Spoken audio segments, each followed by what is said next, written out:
Hello, everyone. It is Hi. Wednesday. Our usual WikiTree challenge evening. Oh, there's Joan. Hi, Joan. Joan. Hi, Joan. So, I guess we'll introduce everybody first. So, there is myself and Julie. For those of you who don't know, we are WikiTree team members. And over there we have Mindy, who is our overall WikiTree challenge coordinator. And below me, there's Joan, who is the captain or the co-captain for Rob's week. And then we have Dallin, who's right next to Joan. He's our next coming guest. So he'll be on their last half. And next to Dallin, we have Rob, who we're about to reveal some juicy details about. And then, who just popped in, we have Emma, who is Dallin's captain. And that's all we got today. Yes. And that is it. And for those of you who maybe don't know what WikiTree is, Julie would love to tell us all. I would. WikiTree.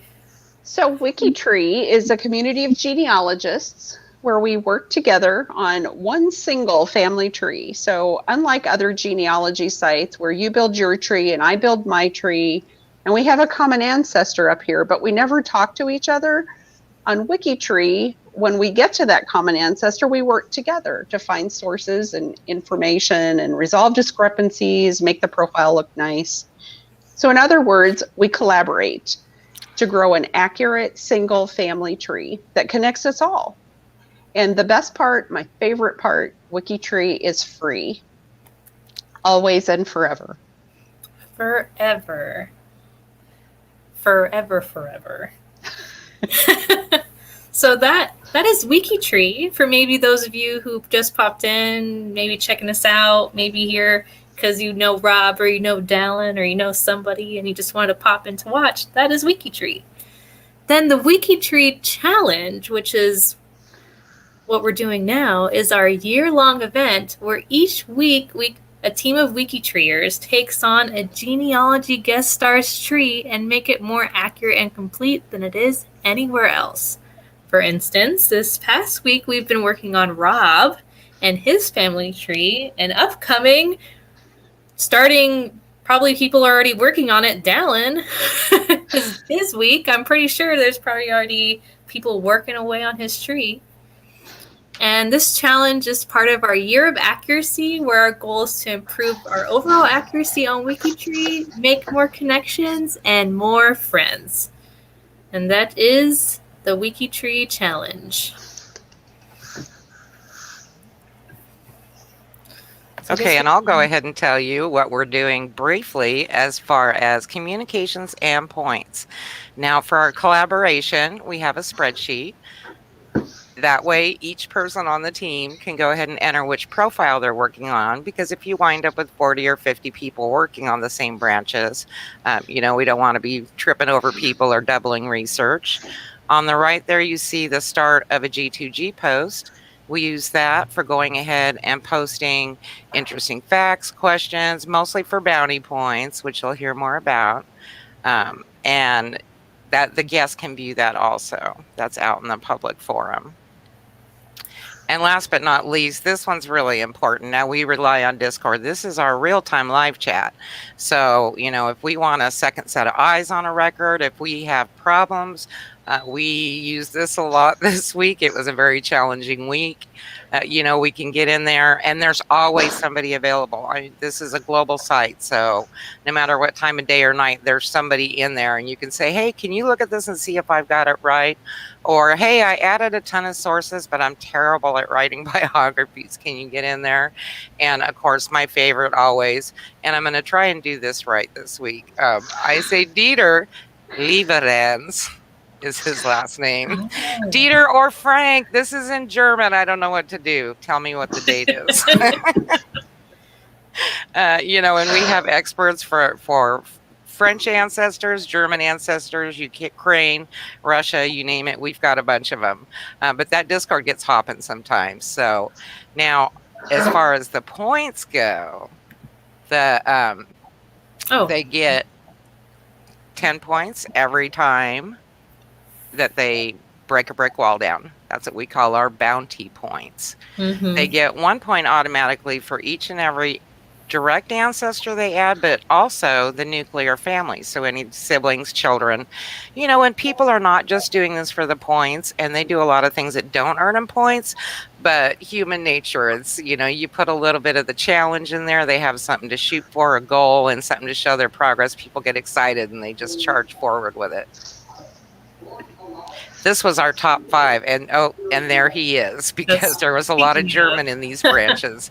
There is Dieter, and hopefully I said his last name a little bit better this week. Next was Cheryl Smith, Maddie Hardman, Donna Bauman, and Ellen Smith. They all did a lot.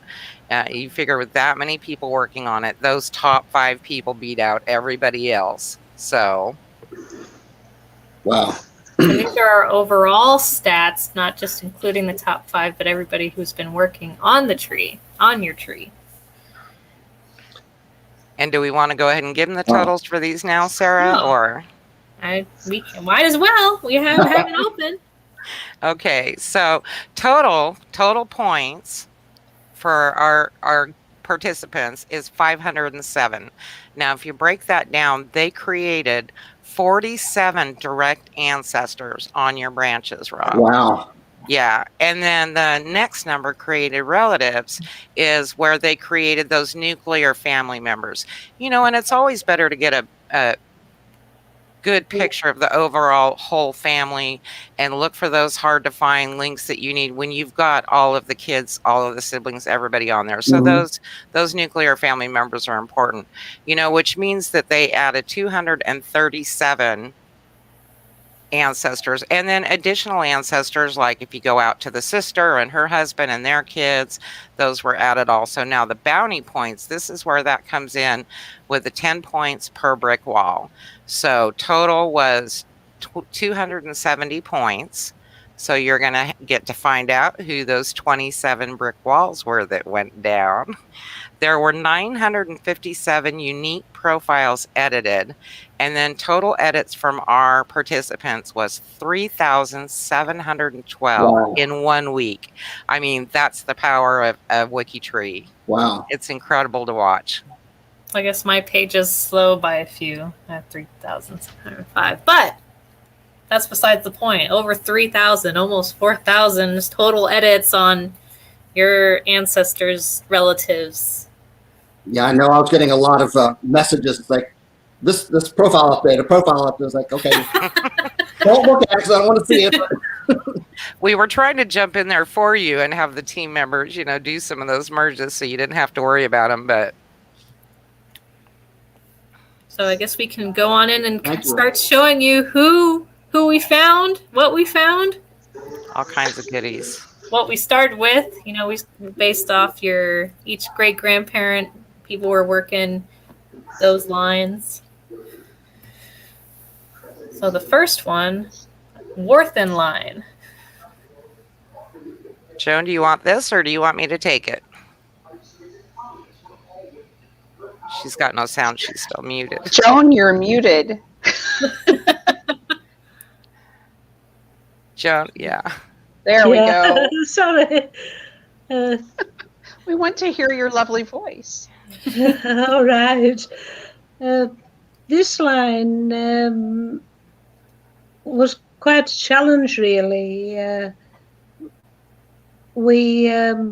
I think somewhere up that line, we disconnected somebody's wife. And then further up, there was a wife who had the wrong name. I think. And that's the one showing on the screen here. Yeah, it's on. Yeah, so Henrietta Shirley Warthen. She was a Sperling, and she turned into a Shirley. Yeah, so, that's right. But we didn't get to the bottom of when the name changed. I think we need perhaps a few more records and sources than we found to confirm exactly when the name changed. Yeah, that week goes so fast. Do you want to tell them about the shipbuilders, Joan? Oh yeah, we disconnected some wrong relatives, but we'd already started working on a family of shipbuilders. I forgot what the name was now, but they had a shipbuilding business across in America, and they'd come across from Bristol.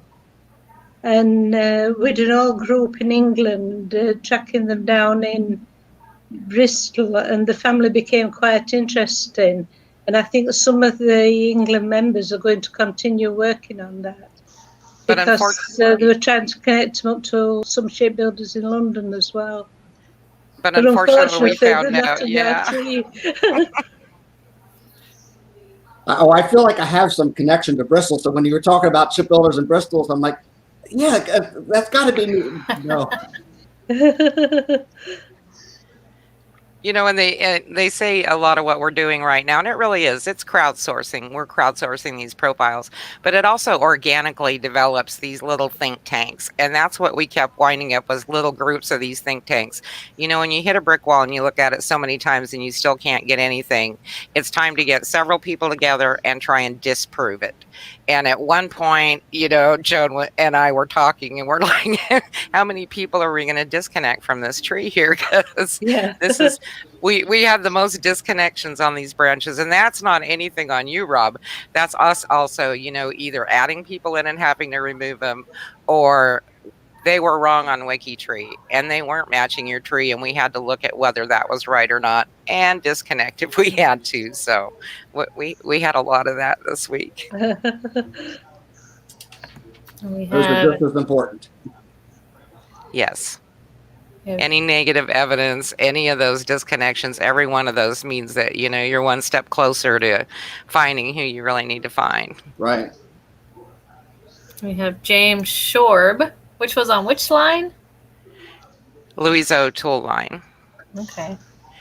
And he also had a correction. I don't think that one got marked in green. The orange ones are new ancestors, if you see those boxes.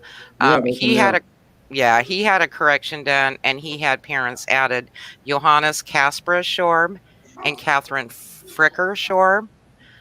There were several Shorb families, and this was another one of those areas that was very challenging. It turned out that there were two families in Pennsylvania with almost all the same names. So you had the husband, you had almost all their kids were named the same. They were living in the same location. And it basically came down to finding records that didn't have one of those one or two children, you know, that were different. Really, really careful research and a group of people working on these. And they got it all straightened out, though. It was fun to watch. Yeah, Shorb is a very big name in this area. So I can imagine what you went through.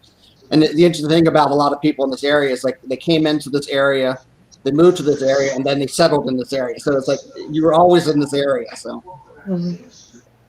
that's awesome. Obviously, we had Dieter find the German ancestors from Germany. Yeah, up across the pond. Yeah, that goes back pretty deep. That's awesome. Then we have some more German ancestors found. That's my grandmother's line, Welty. Right, and that one's another correction. That one is marked. The green box is the corrected person. The last name was really close. It was Eichelbert, and it should have been Eichelberger. And once that change got made, you can see in that orange box, all of those ancestors are brand new. So all of those are. And it was just that couple of letters on the name that broke through that brick wall. This one was the wife of Bernard Welty. She wound up with 12 other ancestors on that line. You had, this was fun. I don't know if you knew anything about Johannes Welty. He was an American Revolutionary patriot. He died at the age, this was neat. He died at the age of 98. His father died at the age of 94. All of the children in this family died 88 years old or older. They averaged 95-year-old lifespan. The oldest one was the daughter Elizabeth, who died at the age of 103. Wow. So you got some longevity hanging out on some of them branches. They actually wrote a newspaper article. They wrote several of them. Yeah, going back to the Engelberger branch, I've been doing some work on that today, and just this evening I found a profile already on WikiTree that I've connected Philip Engelberger, I believe, to as his father, and there's 3 more generations. But unfortunately, it's an old JetCom and it all needs sourcing and sorting out, so it needs a lot of work to confirm that the last 3 generations on WikiTree is correct. Wow. And we have another one, Welty, wife, Lansinger. Right, and that's the one that had the professional or amateur musicians. That was the musical section of the family, I guess. She had sisters Cecilia, Genevieve, Mary, Rosalie. They were church organists. Brother William played a horn in a band that was led by his son Robert. And then you also gained new people on that, though. There was Mary's maternal great-grandmother, the wife of Joseph Hughes, was found to be, another correction, Mary Buchanan instead of Lucy Unknown. So Lucy became Mary, and Joseph gained new parents. It goes very back, very far. You're going to have a lot to look through. It'll be fun to look through later. You won't know where to go first. So Peter gained a Peter. Right. And this one, this was really fun too. We always try and find some sort of fun, or it develops naturally, honestly, space page or something. And it turned out that you had a number of ancestors that went to this church, the Basilica of the Sacred Heart of Jesus. And so, the parents got married, all the children got baptized, people died and were buried there. And there's an actual video, I think that one's linked on this one space page, of when they went to take down this really old, it was like 100-year-old painting, beautiful painting. And they went to take it down to have it cleaned and restored and to redo the church. And they found a mural underneath it that nobody even knew was there. It's just, it's just amazing. And the church is beautiful inside. And not only is there a space page with a history, and it has some of the families, not all of them, linked on that profile. When you go to look at it, you'll see them. But one of our ladies, Elaine Weatherall, she's not only a good researcher, there you go. She did that drawing for you of the Basilica. So I've seen that Basilica many times. I think that's where my mom and dad got married, because that's where my mom's church was growing up, I think. Oh, that's really cool. But at least she'll see this on YouTube and correct me later. But yes, I've seen this. It's a beautiful, beautiful church. So yeah, Elaine drew this. She draws for us sometimes for the challenge, which is great. That is a great picture. Thank you so much.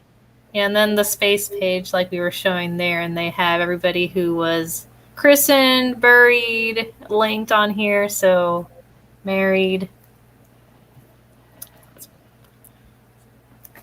Yeah, and it was interesting because one of the immigrants that was buried there, he actually, if you look up the records, the first time I saw it, I thought, oh, this has got to be wrong.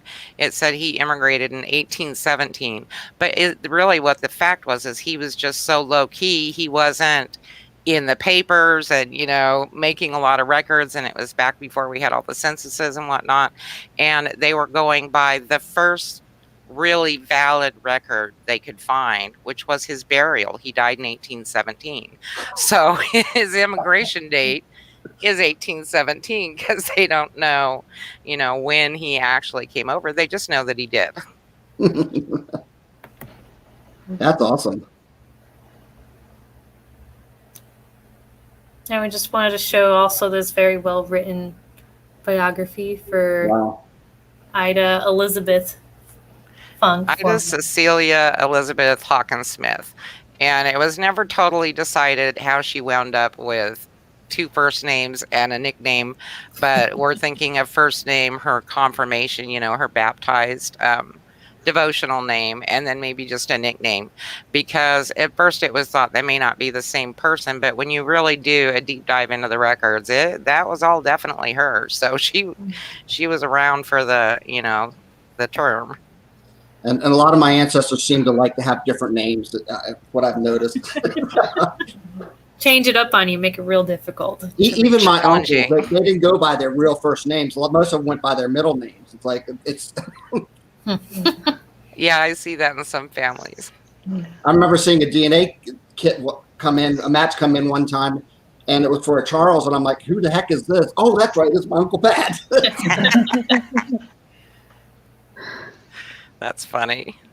So we have, wow. Yeah, we had the mother, but not the father. Yeah, we kind of wondered about that one, but I guess she must have been mentioned somewhere because we didn't have him, but that's okay.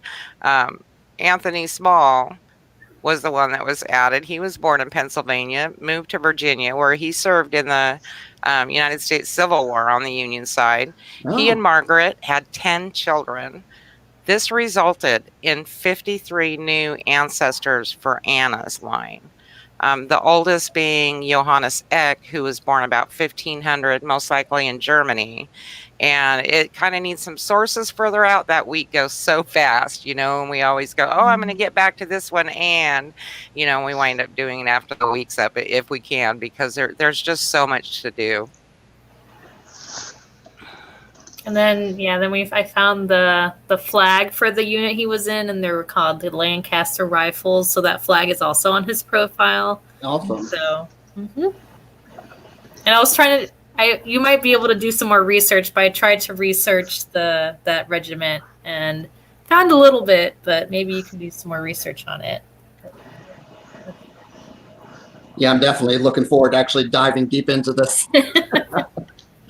I bet. And this just was a little bit fun. One of the things we try and do is bring these ancestors back to life, and we do, all of us, we have another site that we use, maybe not just WikiTree, but you just kind of see the details and the records listed and stuff like that.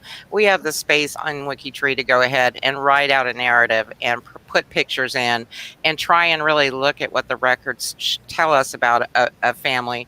And this one was just one that struck my fancy. The fact that he migrated and wound up, Johannes Heitler, wound up in Paradise, Pennsylvania, and I could just imagine him sitting there writing back to his family in Germany, and saying, hey, things are wonderful here in Paradise. And, right? And he did well. I mean, as far as what the records show, he did really well. He and his wife had 8 known children. Like most of his neighbors, he was not a slave owner. There weren't that many of them. He lived to the age of 66, and he was actually buried with the other pioneers, the first cemetery in Conestoga, Pennsylvania. So he was considered one of the first settlers, early settlers. We have a new cousin that showed up for you, Rob. Oh, through the shore blind. Cousin, yes. Awesome. Take a DNA test yet? I did see a couple of my cousins pop on because I mentioned to them that this was going to be going on today. So that's fantastic. Nice to have much more deep. And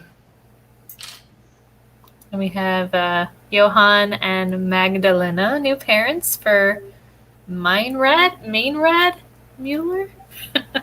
Yes, that one was a little bit of fun. I'm not sure about the Meinrad or Meinrad. I'm not sure how you'd pronounce that. But of course, the Mueller became an Americanized Miller. So, but he gained Johann Mueller as a father and Magdalena Mustman as a mother. Unfortunately, for the records that are online, they're either not indexed yet and online available, or she wasn't using her married name, because for the area that they're in, other people, we've had good luck with finding, all the children and whatnot. And it was a little bit harder to look for these guys because there were a lot of Johanns and Magdalenas, and she was not putting that Mustman hardly anything. So, yeah. And then here, new parents for Anastasia Dienst. This one was kind of fun also. She gained new parents, Sebastianus Dienst and Anastasia Werneth Dienst. They had 13 children. Can we show the profile? Or that works right there. They had 13 children. And unfortunately, you know, this happened in that area. It was fairly common at the time, I've been told. And 13 children, only 3 of whom lived long enough to marry. So Wow. the 3 that you see in blue, they actually grew to adulthood and married. But she just kept having those children, and they just kept dying. So I just can't imagine dealing with that kind of tragedy, you know, and still getting up every day and facing your day, trying to help on the farm and raise the other kids. And yeah. Wow, that's sad. And you kind of look at stuff like this and you're like, wow, if my ancestor would have been the ones that didn't, you know, maybe didn't make it, you know, wouldn't be here today. You know, it's kind of think about stuff like that sometimes when you're looking at. And that's things like this really put things much more alive and what they've been through and stuff. And I know my mom, my grandparents, so my dad's side had like, I think he had like 10 or 12 siblings. I can't remember it off the top of my head. I'm sitting out there. I know how much, but it's amazing how many children people used to have back then.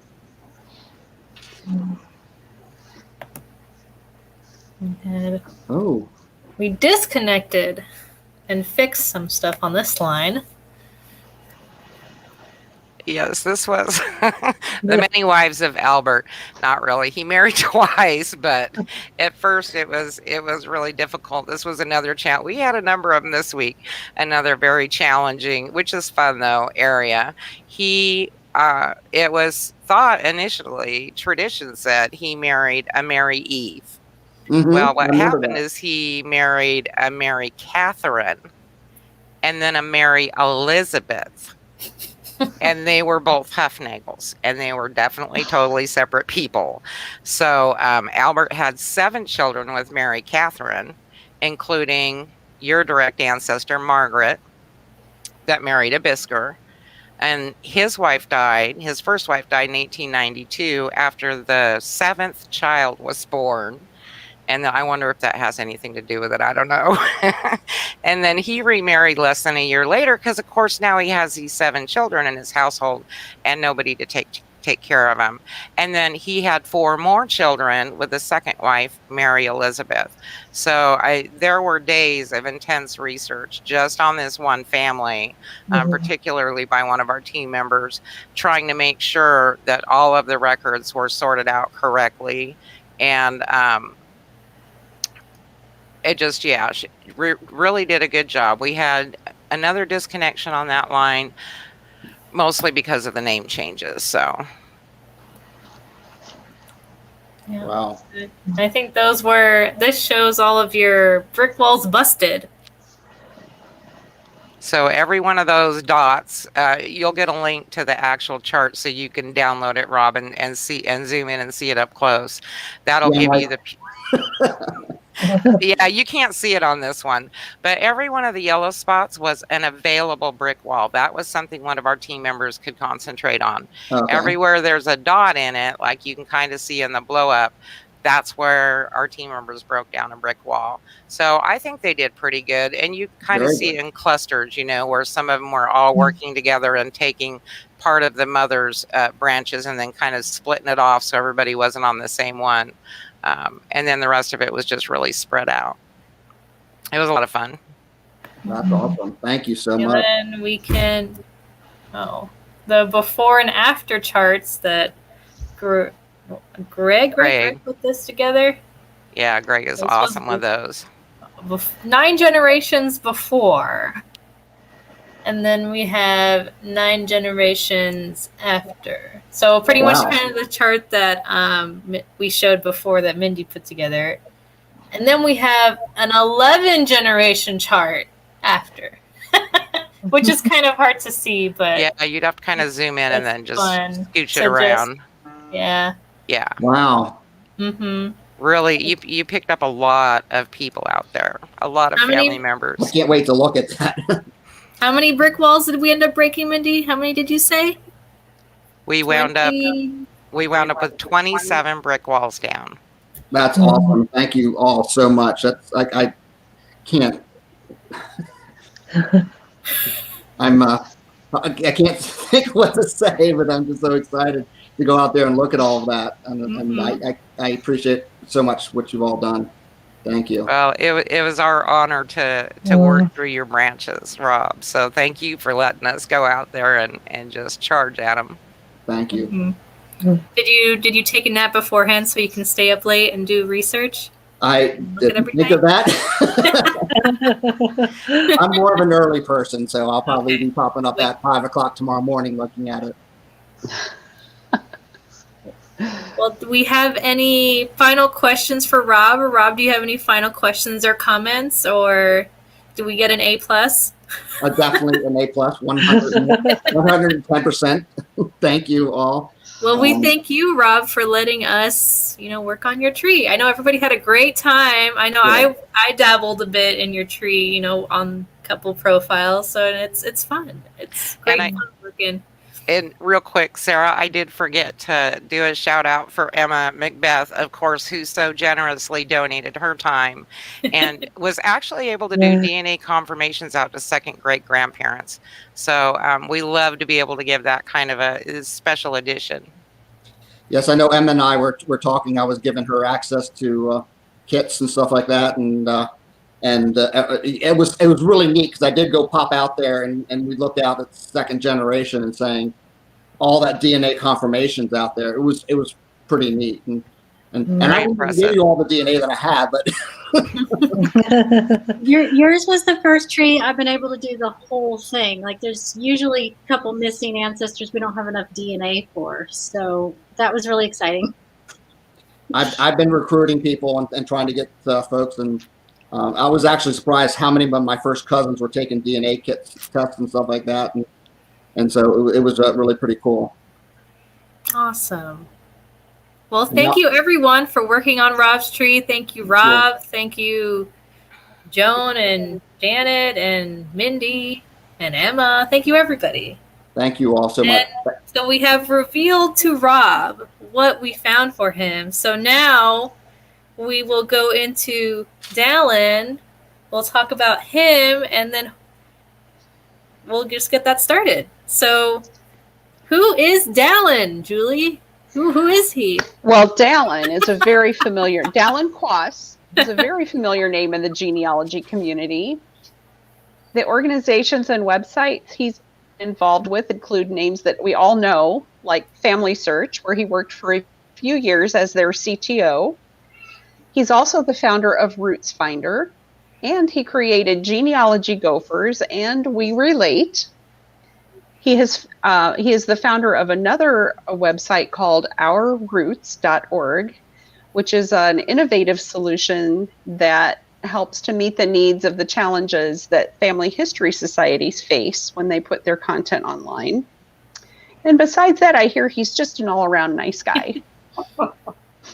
And I just want to mention this photo we have. The person right next to him is Chris Whitten. From a very long time ago, I guess. I'm not sure. Orange sliver. Yeah, the orange sliver of Chris's. Yeah, that's Chris. I can verify that. Yep. So, Dallin, would you like to add anything on, or we pretty much cover who you are? Anything you want to add? I think you did a great job. Thank you very much for the kind words. Well, I guess we can now go into, let's ask you some questions. Oh, Chris says Rob and Dallin are both all guys. So, Dallin, what got you interested in genealogy? Well, so I'm a techie person, and my parents are really, really into genealogy. They've been doing it since before I was born. And my wife is really into genealogy. I haven't done that much genealogy. Just, a little bit is kind of rubbed off through osmosis, but I like creating software for genealogy. So yeah, I mean, for me, what got me into genealogy, I love the difficult problems. This isn't just kind of let's create a little iPhone app or let's create yet another contact manager. These are some really challenging, unsolved problems. After 30 years, they're still unsolved. That's pretty cool. Well, hopefully we can solve some of your problems that... Yeah, if you can solve some of my genealogy problems, that would be awesome. Of course. Yeah. Okay, so what you have researched, who is your favorite ancestor? I have to say it was my grandfather on my mother's side, Spencer Spriggs. Just a tough old coot and a farmer from South Dakota and just a super hard worker. And, didn't have a whole lot to say, but just was a really good example for me growing up. Reuben Spriggs, you say? Yep, Reuben Spriggs right there in the balloon. Got your tree all.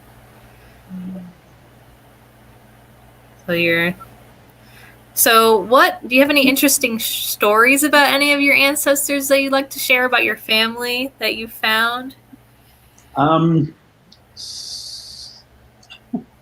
my mother told me a story once about, I think it was her grandmother.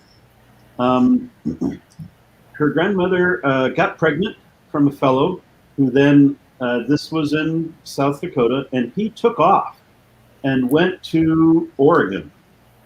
And she followed after him and made him marry her. That she would travel all the way across the country. That's awesome. It's amazing. I love that so much. That is pretty funny. I think most of my ancestors, they're just farmers. Not a whole lot.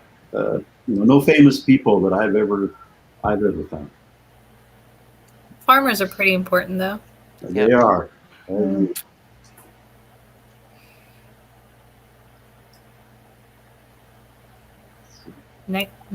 Mindy, you want to do the next question?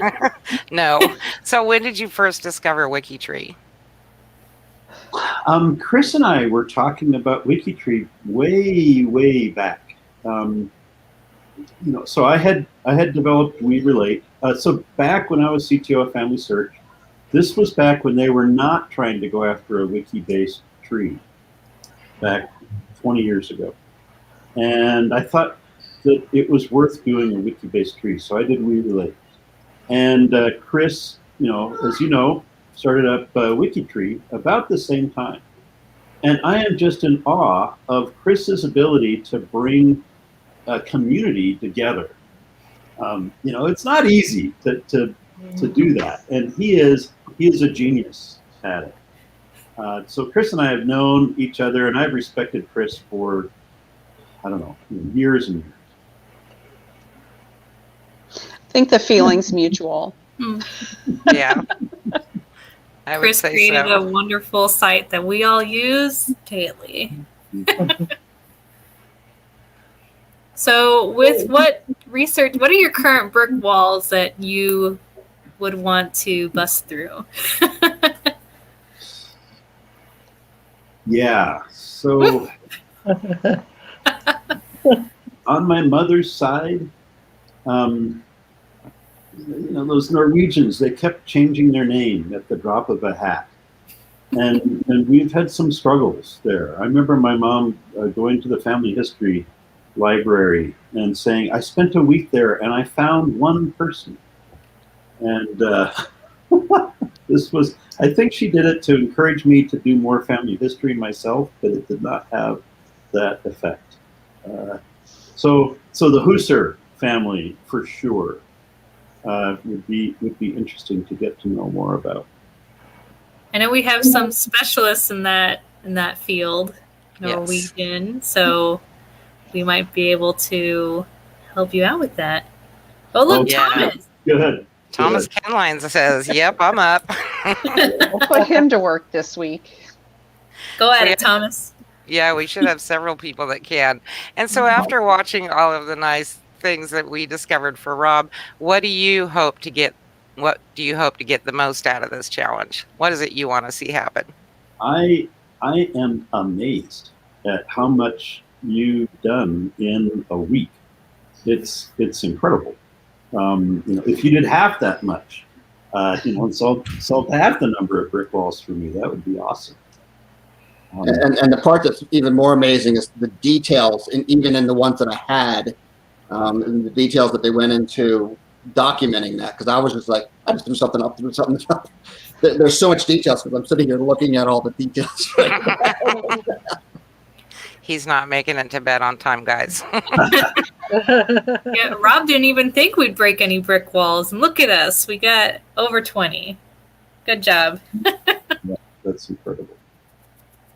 So if you could break some brick walls, that would be really cool. I love the like Rob says, the history that you've been able to kind of wrap around the people. I really don't know a whole lot about my ancestors' history. That's one of the specialties I think here on WikiTree is a lot of our members take a deep dive down that rabbit hole, and they find out everything they can about a family. It's just it's amazing. Yeah, it's really interesting. We had one that I had forgotten to mention on Rob's side, but there was somebody who, and I'm gonna let you find this person on your own.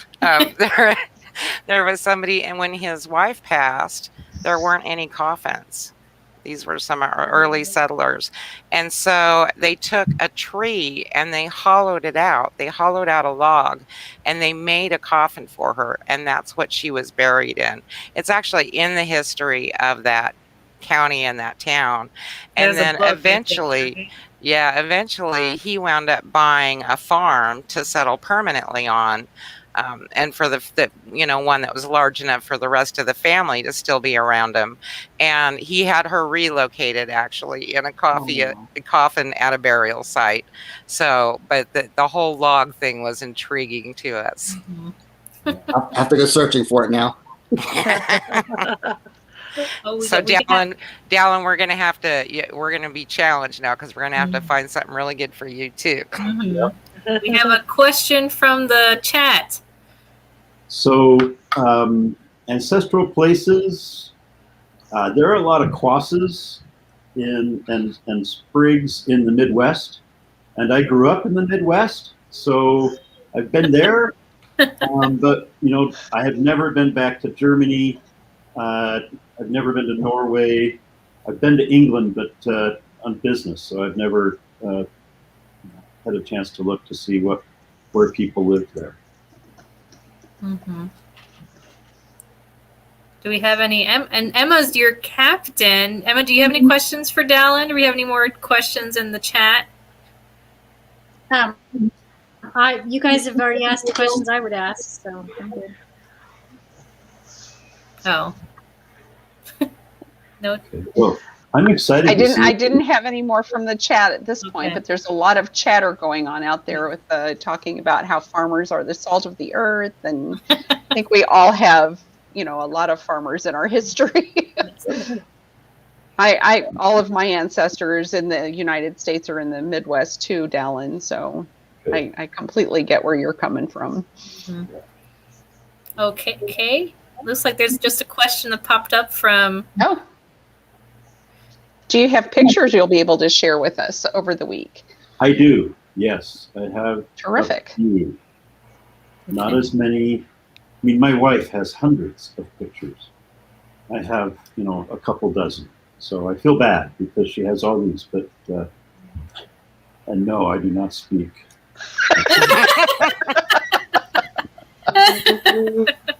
But you knew what it meant. Yeah. He was just checking. Susan wants to know where Quass comes from. Is that like an evolved Norwegian name? Well, no, the Norwegian is my mom's side. Okay. Quass is a German name. Mm. There is a town in Germany, like Wintersdorf, that we think is kind of the ancestral village around there. But Kvass is a roasted barley drink. And I was in Lithuania last year, and at a restaurant, and they served Kvass. And so that's pretty cool. I think that's where it came from. That's fantastic. It tastes terrible, but But the I'm name's sorry. good, so it doesn't Yeah. matter. That's great. Yeah. And Maggie. Nancy was asking where you went to college. If you're from the Midwest, she might have a connection there. I don't know. well, so I'm a member of the Church of Jesus Christ Latter-day Saints, and so I went to college at Brigham Young University, and then got my PhD at Stanford. So I kind of moved out west, and most of the time I've stuck out here. Although for about 7 years, when my kids were in high school, we decided to move back to Minnesota so that they'd get to know their grandparents better. Oh, Wow. that's neat. And then they all moved back out here and started having grandchildren, and so we picked up and followed them. That's And they're great. still talking about your last name in the chat.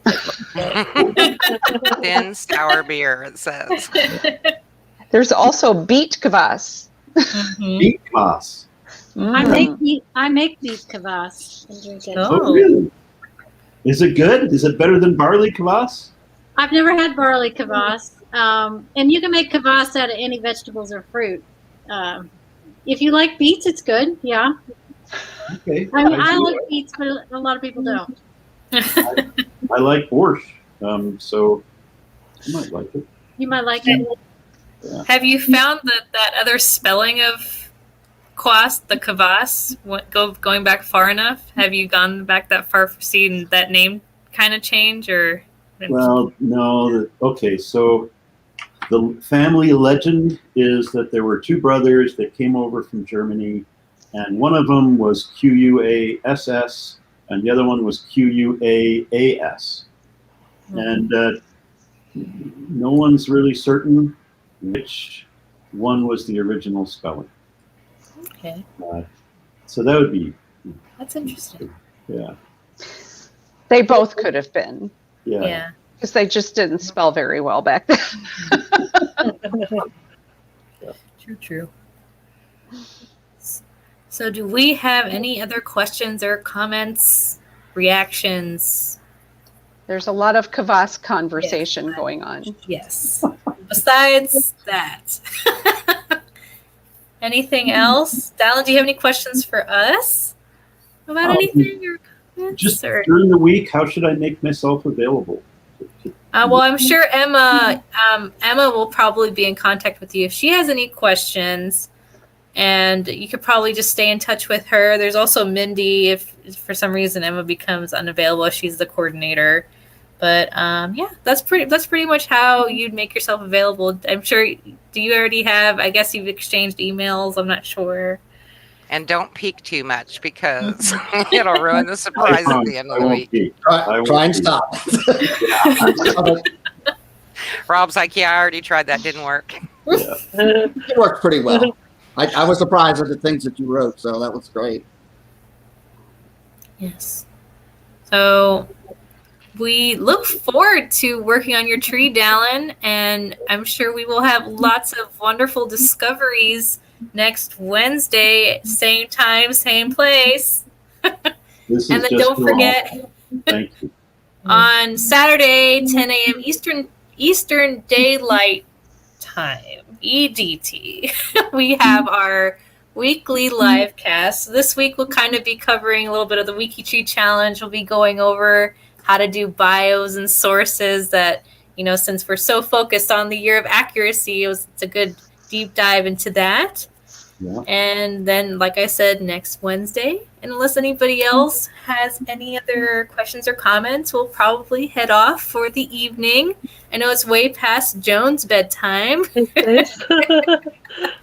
And we thank everybody. Thank you, Rob. Thank you, Dallin. Thank you, everybody watching. Just thank you to everybody. And don't forget, you can check us out at wikitree.com if you haven't already. So with that, we will say goodbye. Bye, everyone. Thank you all. Bye. Let me find the button. Oops. Bye, everybody.